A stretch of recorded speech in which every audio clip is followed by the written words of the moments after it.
All right, looks like we are off and running. We're recording this morning. We're actually in Charlotte Douglas Airport in the American Airlines. American Airlines. I still no, yeah. I was getting confused between U.S. Air and American. So forgive me if I'm a little quiet this morning. I'm just trying to stay conscious of some of my neighbors around here.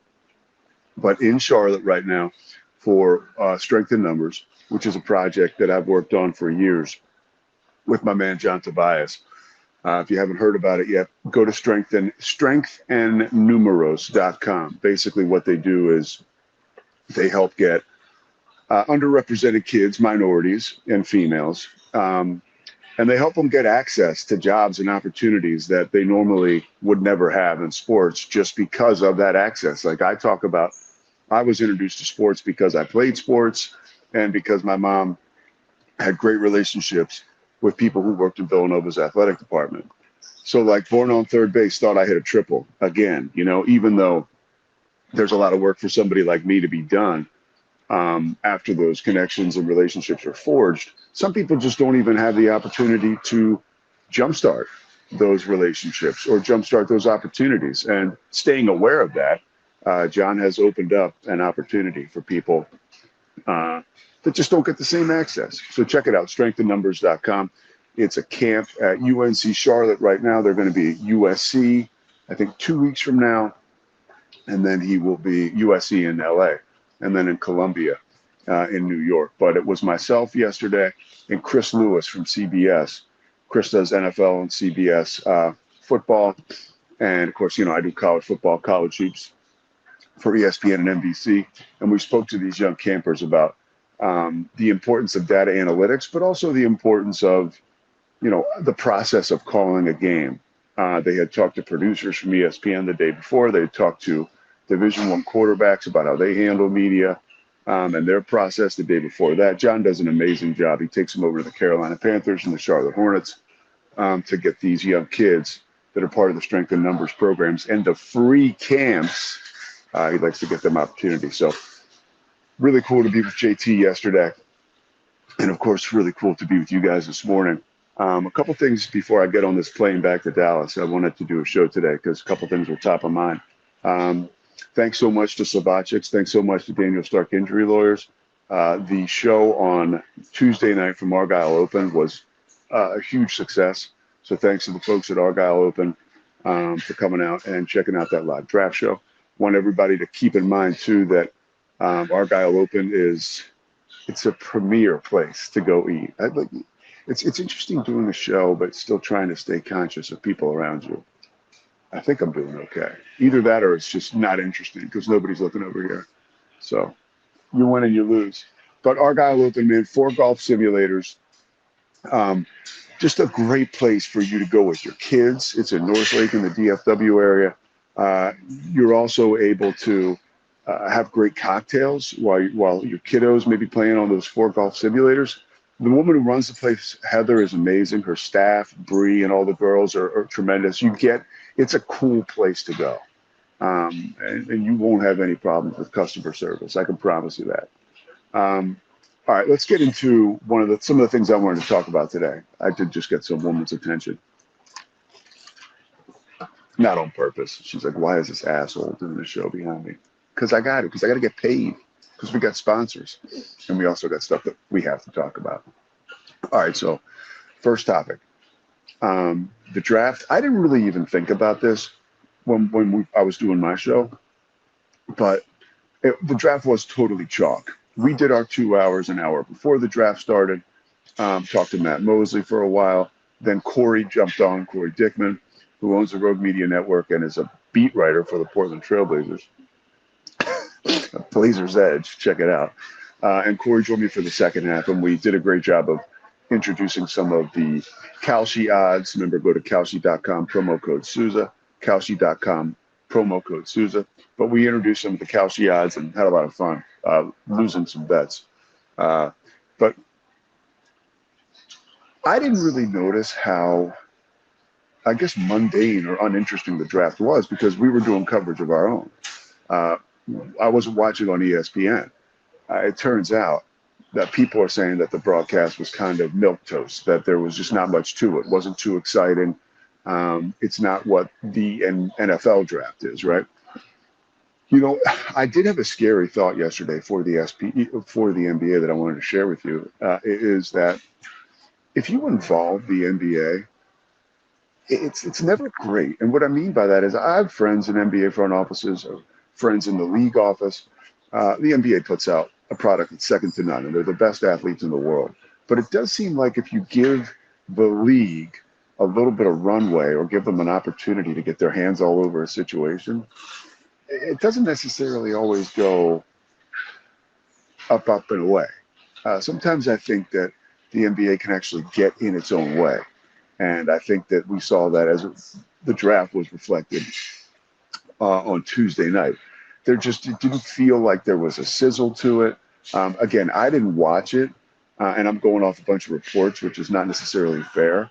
But by all accounts, and from what I watched back, it wasn't a show. It wasn't theater. It was awkward at times. I think that for the NFL, it's a little easier to do the basketball show on ESPN and the nuts and bolts, or then like the human side story on ABC. I think it's harder when you're dealing with the NBA draft. Not as many players, maybe not as many awesome stories, and not the sport that's celebrated like the NFL is. So that's something to keep in mind. Another thing, and this is interesting, the ESPN coverage was getting a hard time, which of course I'm going to stand up and buck against that. Two big points of that ESPN coverage that I wanted to talk about. One, all everybody does is complain about Stephen A. Smith, and I understand that. I was lucky enough to grow up in Philadelphia. I read Stephen A. Smith when I was a kid.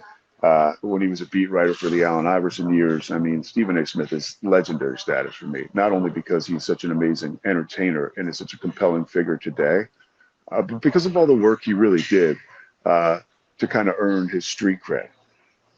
And so with that, right, he brings sizzle and steak to any broadcast. And it's one of those deals where, you know, the old Howard Stern thing, it's like, why do people listen to him?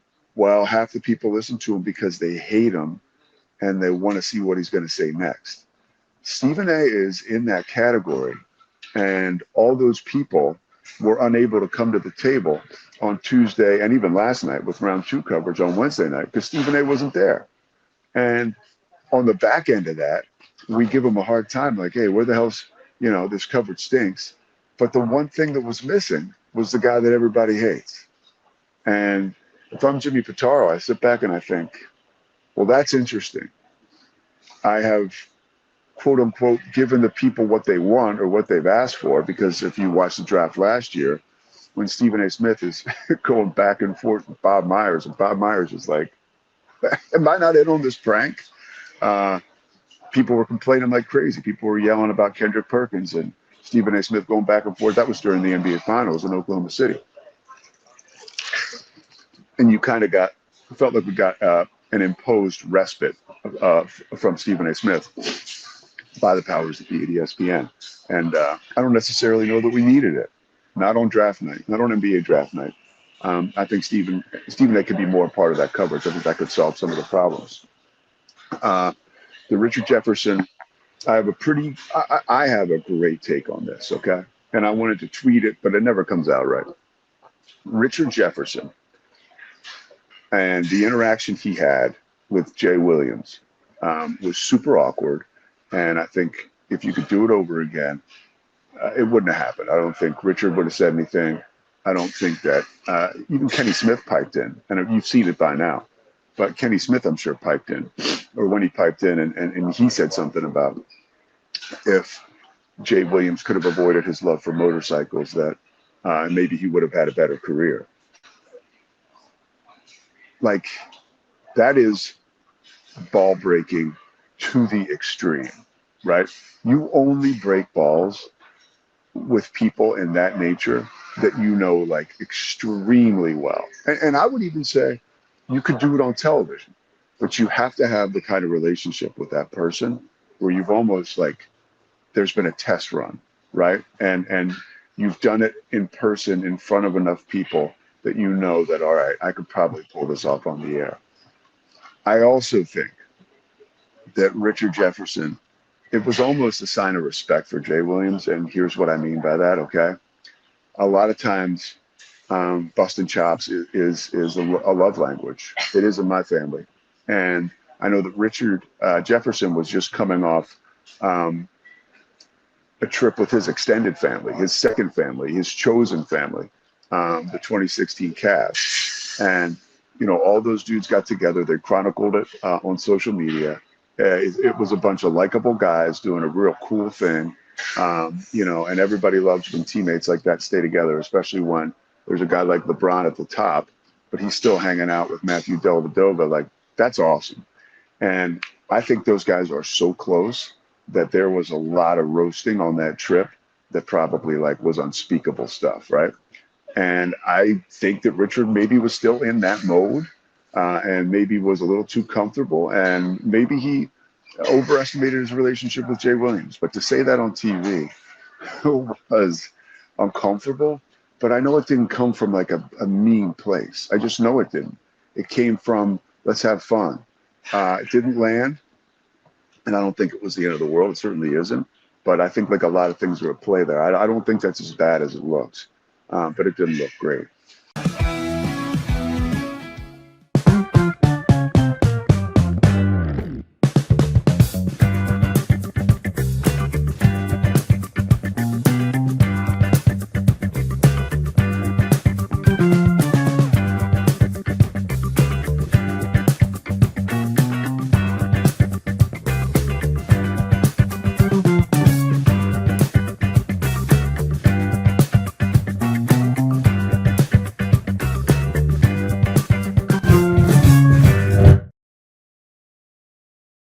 Nobody tells our stories better than our clients. The difference is stark. I was rear-ended at a stop. I thought I was fine, and then once I got home, I realized it's a lot worse than I thought. I ended up having a ruptured disc. You say you're not hurting, and then an hour later, you're saying you're in all this pain. I just felt like most people would think that I was lying. That's when I decided to call Daniel Stark. I owe a lot to Daniel Stark. They really got me what I deserved. The difference is stark. Lake Waco Golf Club is a semi-private facility nestled along the north point of Lake Waco, one of the few facilities in Texas to have a full 18-hole regulation golf course as well as an executive 18-hole par 3 golf course. Plus, check out their bar and grill, which is open to the public. And if you're not a golfer, then enjoy time by the pool or even enjoy fishing around Lake Waco. Become a member today and call to book your tee time. Lake Waco Golf Club, where family and friends fun begins. Check them out at lakewacogc.com for more information. Serving Central Texas since 1889, TFNB Your Bank for Life takes pride in being more than a bank.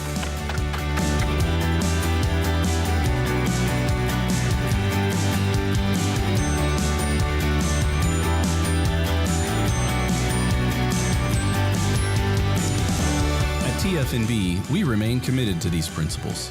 If you value them too, come join us. TFNB, Your Bank for Life. We definitely love our relationship and love Extraco. It's been an amazing experience. They made the PPP process easier. They were reaching out to me saying, what can I do to help you? That made a huge difference because my stress level, when we shut down, to afterwards was night and day. Our experience with Extraco has been phenomenal since the very beginning, so we love Extraco. The Argyle Open is North Lake's premier indoor golf and sports lounge, offering full swing simulators, a scratch kitchen serving up over-the-top dishes, a craft bar, and wall-to-wall TVs designed for friends, family, and teams. Located at 1242 FM 407 West, Suite 400 in North Lake, between Grapevine and Denton. Stop by and take a swing or watch your favorite team on one of the big TVs. The Argyle Open, where great food, drinks, and competition meet.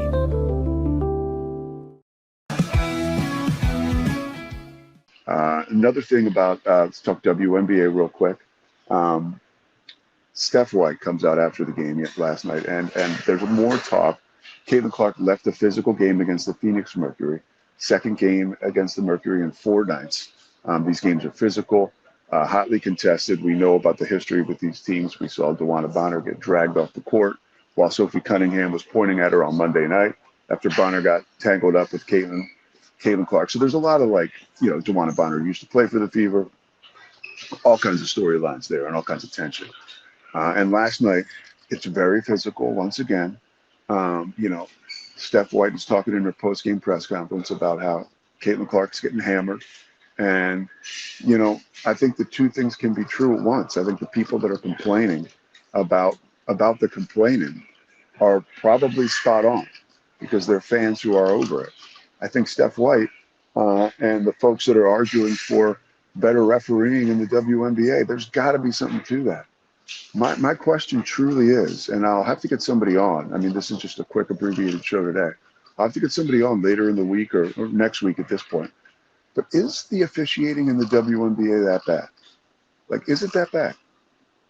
If it is, then, I mean, I'm sure the WNBA and the NBA is working on it, right? But can it be that bad? Like, can it be that bad that a generational talent who is going to take your league to the next level is a target? And again, you can take it back to when I was a kid, the Jordan rules and the way that Detroit and the way that New York and eventually, well, not Miami, but Detroit, New York, and the Celtics, how they tried to stop Michael Jordan. Michael Jordan, that was done because these teams couldn't stop Michael. And he had earned a reputation over a period of several years that okay, if you don't stop Michael Jordan, the Bulls are going to beat you in a huge playoff series. You do not want that, okay?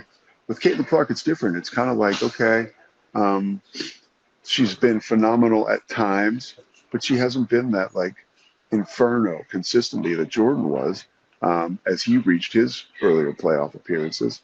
And so, yeah, a lot of this stuff with Caitlin Clark, I believe, is spiteful. And in a weird way, I don't even know that she's earned it. And maybe that is where we see some of the officials swallowing whistles and being like, hey, keep playing.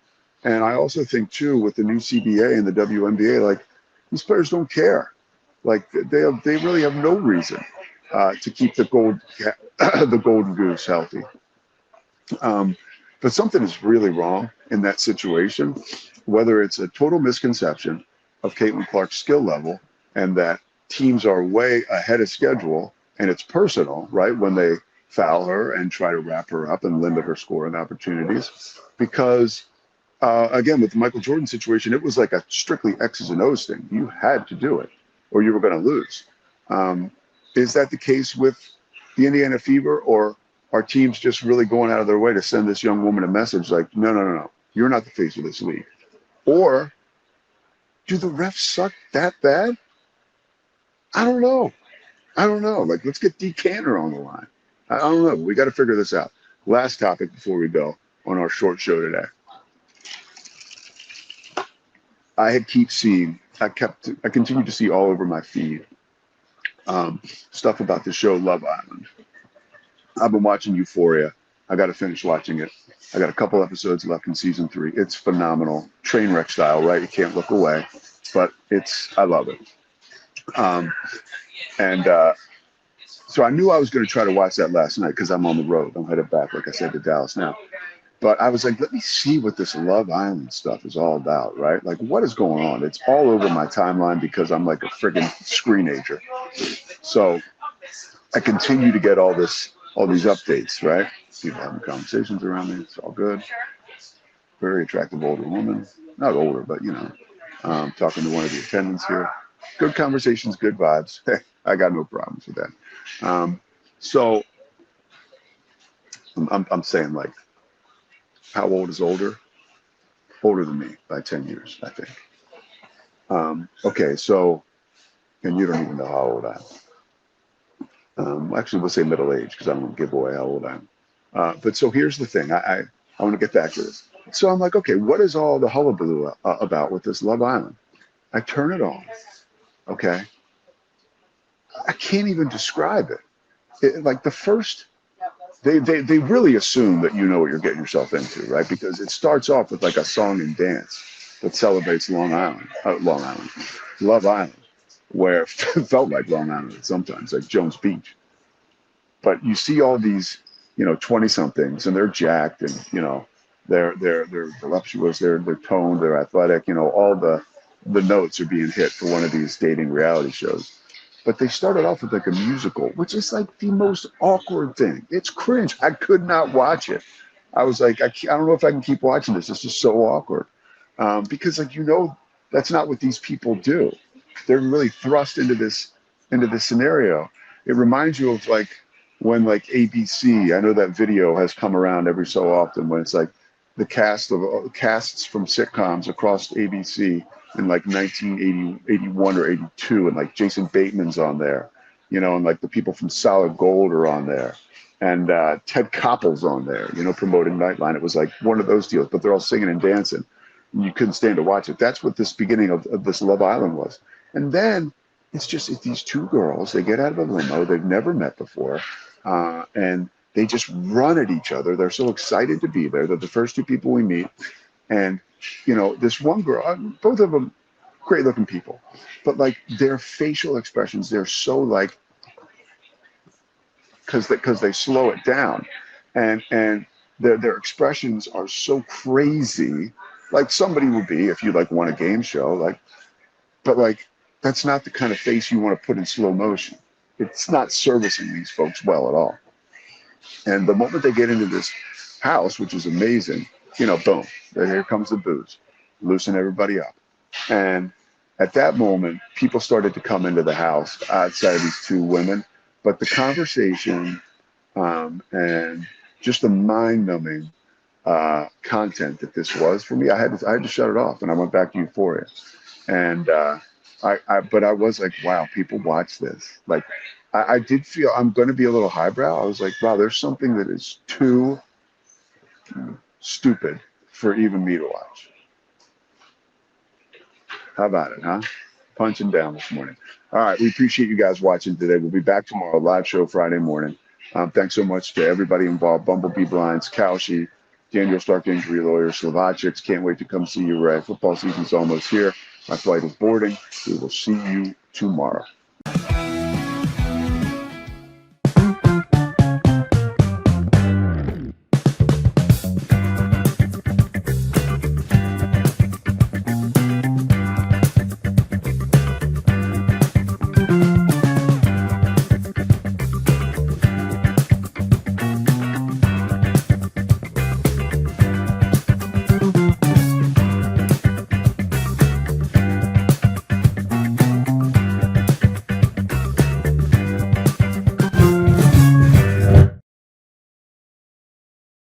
Nobody tells our stories better than our clients. The difference is stark. I was rear-ended at a stop. I thought I was fine, and then once I got home, I realized it's a lot worse than I thought. I ended up having a ruptured disc. You say you're not hurting, and then an hour later, you're saying you're in all this pain. I just felt like most people would think that I was lying. And that's when I decided to call Daniel Stark. I owe a lot to Daniel Stark. They really got me what I deserved. The difference is stark. Serving Central Texas since 1889, TFNB Your Bank for Life takes pride in being more than a bank.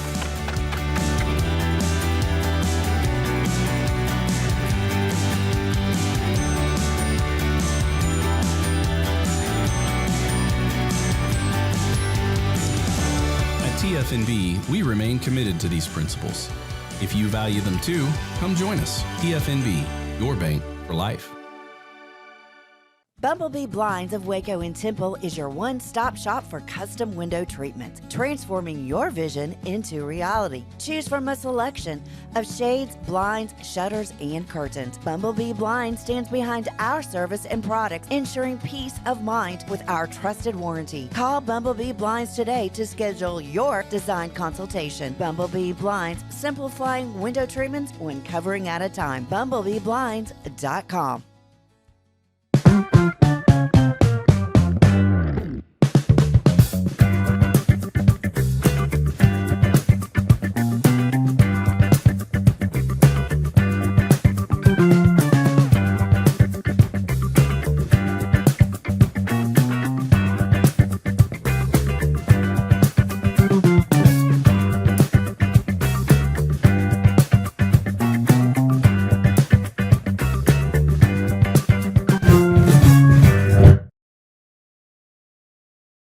Nobody tells our stories better than our clients. The difference is stark. I was rear-ended at a stop. I thought I was fine, and then once I got home, I realized it's a lot worse than I thought. I ended up having a ruptured disc. You say you're not hurting, and then an hour later, you're saying you're in all this pain. I just felt like most people would think that I was lying. And that's when I decided to call Daniel Stark. I owe a lot to Daniel Stark. They really got me what I deserve. The difference is stark. Serving Central Texas since 1889, TFNB Your Bank for Life takes pride in being more than a bank.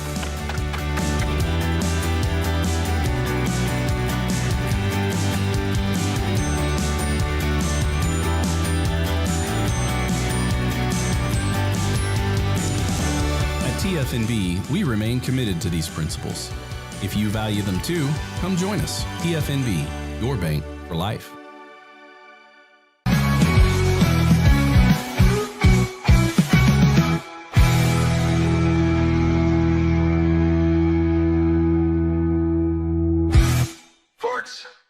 This has been a Rogue Media Network production.